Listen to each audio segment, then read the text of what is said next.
Tamam. Teko balak kunci geçmen lazım mı? O zaman yani bak kamyonu Hacı abi.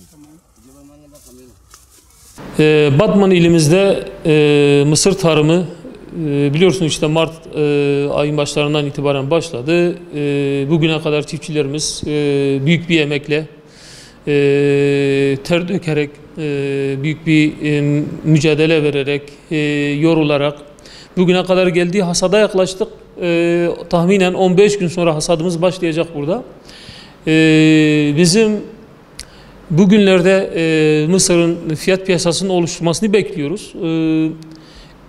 Mısır fiyatının iyi bir fiyat olmasını bekliyoruz. Çünkü gerçekten girdiler çok yüksek. Gerçekten tarımsal üretim girdileri almış başını gidiyor. Ve üretici mısır üretimini yapmak için gerçekten çok zorlanıyor. Bizim üretimimiz, mısır üretiminin bölgede, Batman'da geçmiş önümüzdeki yıllarda ortalama 80 bin dönüm civarıydı.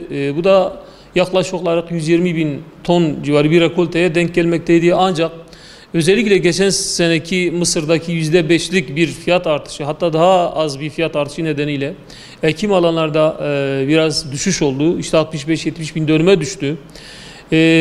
Mısır üreticilerinin mısır üretimine devam etmesi için ya da kendini ekonomik olarak idame ettirebilecek şekilde bir mısır üretimi yapabilmeleri için bu sene daha iyi bir fiyat bekliyoruz. İşte üreticimizin buğdayda beklediği, yaşadığı fiyattaki hayal kırıklığını Mısır'da yaşamasını istemiyoruz.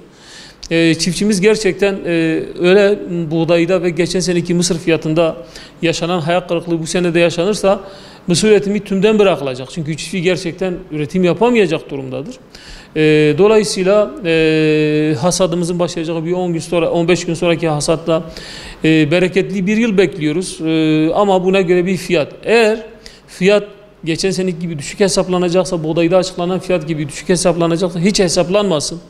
Mısır üretimi, Mısır'ın kendisi zaten kendi piyasasını oluşturacaktır.